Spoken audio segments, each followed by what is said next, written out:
Hey everyone, Florida Man here. I think this video is going to be a little late. A couple reasons. I was in Kiev last week. I had to take care of some serious business, but now it's all over and feel like I can focus on other things. This is my take on the election. Uh, it's late, but it's also early because I already made a video about the election. I made it 5 days before the election or 4 days before the election. The problem is it's a big old ramble. I pretty much called it for Trump. I said Trump was going to win. I was not happy. Basically, I was having a conversation with another American that came to visit, and we were talking, and it was really cathartic. It was really cathartic in the sense of like I finally got to speak to another American about what's going on in the U.S. I'm rarely back in the U.S. I was in America this year only for February, and I really didn't like what I got to see there. That's a whole other video, but yeah. So basically, like, center this guy just a little bit more. This is a real hot, quick take because I'm about to go to the village, and I know if I don't upload this before I go to the village, it's going to be another week. And then U.S. election's going to be old news because that's how the fucking world works now. So talk about my experience, and I guess who's this for? This is for my American audience. If I don't know how many of them there are, but especially if you're pro-Ukraine, you know, there's both the old guard Republican, I think, are still quite supportive of Ukraine. I'm quick take on me. I'm quite liberal on most cases. Not super liberal anymore. I used to be liberal in college, very liberal in college, but you know, over the years, of course, life experiences will change you, and you get a bit more centered towards gravity. So yeah, you know, what does it mean to me with Trump? I was really depressed, honestly. I was really depressed when I kind of came to the conclusion that Trump was going to win, primarily because I'm in Ukraine to help Ukrainians fight for the idea of a democratic free society. Um, and I know people are not going to like when I say this, but Trump does not stand for that. Trump doesn't give two shits about democratic system.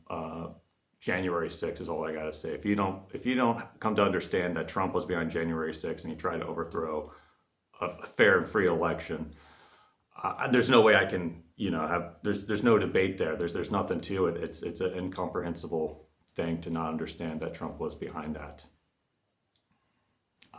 So yeah, not happy. But I kind of want to tell you, you know, something about myself, my life story, and about my philosophy on life now, how it comes to this sort of stuff. And some parallels from my personal life and the political situation in the U.S. It was kind of weird how it kind of turned out, and I almost want to write a book about it or like a short story. So yeah, about myself, basically I lived a pretty same, normal, boring life. I did some fun stuff, went to China, did all that. But my life, I really don't say my life really didn't get started, or like the real challenges of my life didn't get started till my late 20s. When I got back from China.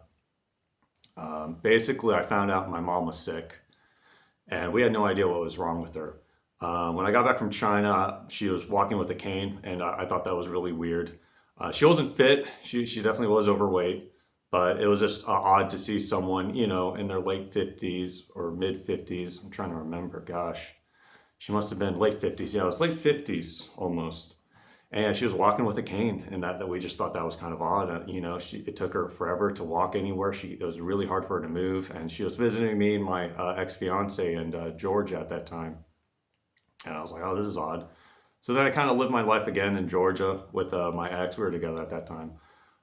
You know, teaching English, doing all that. You know, planning on working or like doing like expat life once she graduated, and we were going to teach all across Southeast Asia and you know have a fun life like that.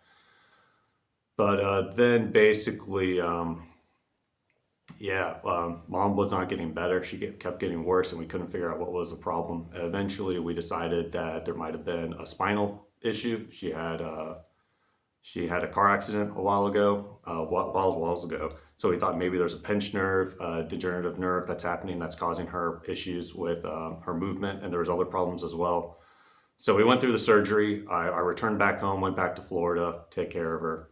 And I was there for like 4 months, maybe 3 months. And then we were going through rehabilitation, all that sort of stuff. And then I realized she was not getting better. And then that's when I snapped and I realized, oh my God, there's something really wrong with mom. So yeah, basically I decided I'll move back home and stay with them and we'll try to figure it out. And it took almost a year for us to figure out what she had. That was one of the harder parts, was just not knowing what was wrong with her. She had ALS. She had ALS, Lou Gehrig's disease. In the UK, I think it's called MND, motor neuron disease. It's what Stephen Hawking had. If you know Stephen Hawking, there's two forms. There's a God knows number of forms. It's like the idea of cancer. It's so misunderstood or unknown right now that we can't really diagnose individual type cases. We just kind of use a broad term, ALS.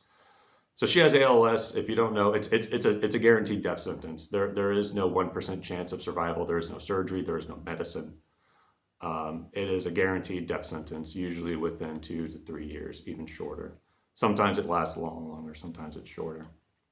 This is a big tangent. I'm going off and you're running. Why am I talking about my mom for this long? One, because it kind of reminds me of the Democratic Party. I'm the young guy. I'm the young Democrat coming in, and you want what's good, you want what's right, but you're taking care. When you come back, my mom was the breadwinner. She had a great job. She was the one in charge of everything. Dad works hard. Dad's the hardworking, simple man. All right, he's the hardworking, simple man. He doesn't make the big decisions. He doesn't like making big decisions. He doesn't like all that. He likes everything to be the same. He wants it to go back to the way things were. I think you understand what I'm talking about, who he's probably going to be in a bit. But yeah, so mom still wanted to control everything. And if you don't understand ALS, you basically, your muscle and your brain, the motor neuron connection between them degenerates. So your brain can no longer communicate with your muscles, and you progressively get weaker and weaker until all your muscles degenerate and you don't have enough strength to even support your heart, your chest muscles for you to breathe. That's usually how most people go. So yeah, my mom kept getting weaker, but she still wanted to be in control. She was the one who did the bills. She was the one who decided all these things. And basically I told mom, you have to hand over the reins.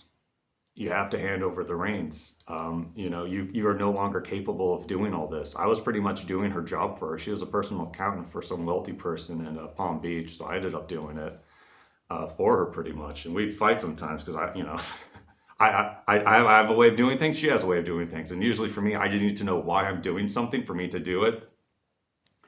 It was stressful. It was very stressful. And then my ex left. That was a whole other thing. Not going to get into that.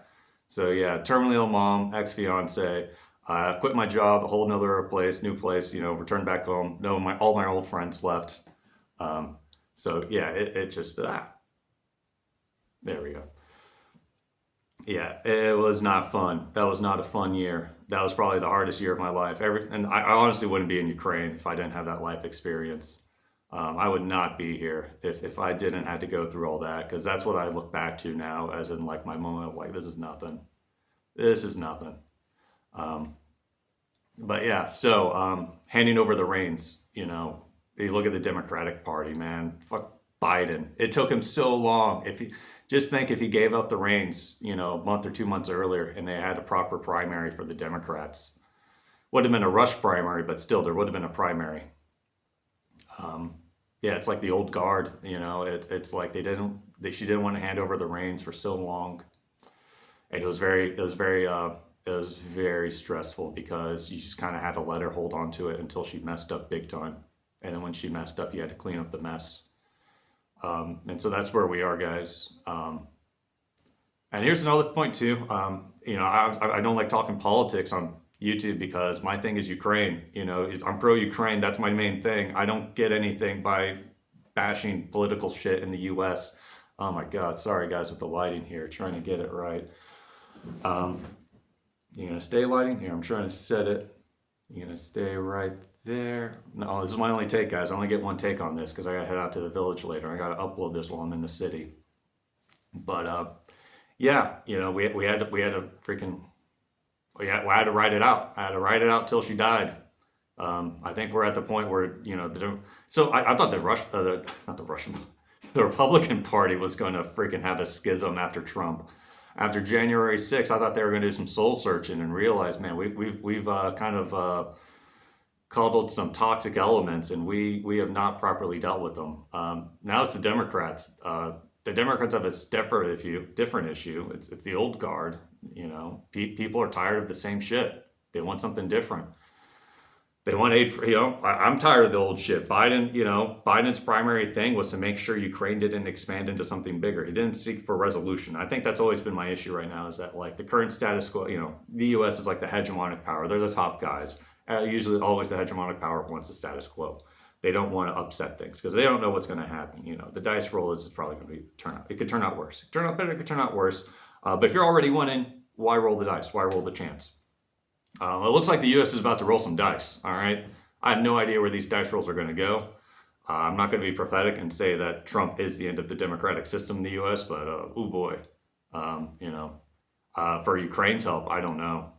Honestly, it's very, there's a lot of people that say, Trump's pretty much pro Moscow and say, well, why not help? I mean, guys, how many hotels does Trump own in Ukraine? How many assets do you think he has in Russia?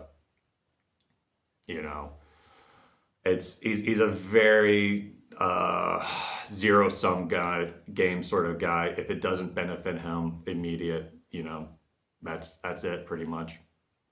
But what I am hoping is that he tries to tell Putin, hey, do play ball with me, and Putin, because I don't think he understands. I think. We kind of see them aligned to the same thing, but it doesn't mean they actually see eye to eye, or in some ways like the same brainwave. Like we think it's the same brainwave, but I honestly, after that Tucker Carlson interview with Putin, you think Putin knows how to really talk to Americans? So who knows? Maybe Putin might say something to Trump, and Trump just gets so bigoted. He takes it so personal. Maybe, hey, boom, there you go.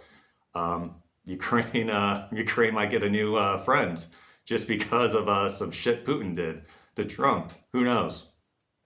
That's all speculation. And here's the thing, guys. When I talk about my mom and all this shit, it's we don't know what's going to happen, and we're all going to die. And it's like the stress. Like once you accept that bad things are going to happen and you're in the current now, what can you do to fix the current now? And you kind of lose that worrying attitude. You're able to work more efficiently, more clear-minded. The problem's not here. It's not right now. It's all speculation. And that's what I kept seeing on all this YouTube stuff. And I think I was depressed last month, honestly, partly because of that, because of just all the doomsaying, all this stuff. And I kind of called, I was like, dude, I don't think Harris is going to win. I kind of want to share the other video that I made earlier, the spit take before the election, but I was drinking a beer and I only had one beer, but man, it was a stupid ramble. And I was like, yeah, no, I don't think this is going to look good for me. So this is a more coherent, fresh, it's early morning. This is when my mind's the clearest. Yeah, it's still not the cleanest. My English is getting worse. I realized when I went back to Kyiv, I had to use more English, and like certain more advanced words were eluding me, and it was starting getting a little frustrating. But yeah, anyway, real big tangent back to Trump and back to my dad. Yeah, working with people you don't like, but you don't agree with. Me and my dad, taking care of someone with ALS is not something you can do on your own. It is god awful. You need a nurse. Luckily, we had a really good nurse at the end. I might do like a whole story about my ALS if people might be interested, but I'm here for Ukraine. I don't want to talk about that sort of stuff in the past unless there's a real interest. But yeah, me and my dad never really were close. He was a sports guy. He was a sports guy, simple man, grew up in South Florida, lived his whole life in South Florida. He's going to die in South Florida. The guy's never seen snow. He is completely fine with that. If a hurricane comes, destroys his house, and like we said, like if my house in Georgia, if I still had it, we sold it last year. But if we had it, he wouldn't move up. He'd rather live in like a shanty tent in South Florida than move up to Georgia with the hills and snow. He is a South Florida man. He's a simple man. So, when I grew up, I was always more of the intelligentsia type. I need something good to talk about. I couldn't just talk the shit about the weather or sports. That wasn't something I could do in my past. I was very socially awkward. So me and my dad, we didn't dislike each other, but there was no strong connection between us. It was, just okay. We lived together kind of. But yeah, taking care of mom. We had our arguments. We had our shout matches, of course. But goddamn, that man, he took care of mom till the end. He did stuff that I didn't imagine someone could do. You know, he stuck it out. That was really inspirational to see him stick it out. It really kind of set in mind, like, you know, if you're going to find a partner, you don't want to find that partner that's going to stick it out to you when shit gets real bad. So, yeah, it really impressed me. And we had to work together pretty much. Dad and I and mom, when she could still talk, we all had to work together, and we all had very differing ideas of what we wanted to do. And it was a real challenge. But we all had a common goal. The common goal was to take care of mom and to try to make her comfortable, pretty much. So me and dad worked together, and we made it through. Even though we disagreed greatly on our political ideas, we still worked together, and we were able to get things done. All right. So I think that's my message to people in America right now. There is a job to do, guys. There's a job to do here in Ukraine. Honestly, I don't, you know, Trump's not president for, I think, for what, another 2 months, 3 months? We're in what, mid-November? Yeah. For another 3 months, there's nothing's going to change in Ukraine for the next 3 months. I'm going to keep doing what I'm doing. I'm going to bend staples, raise money, and help the forge. More of good stuff like that's coming out too. But yeah, guys, I mean, just focus on the actual task at hand. All right. I think that's going to be it. 16 minute, 30. All right. That's not too long of a ramble. So Florida man's take on the election, a bit about my life. All right, guys. Florida man out.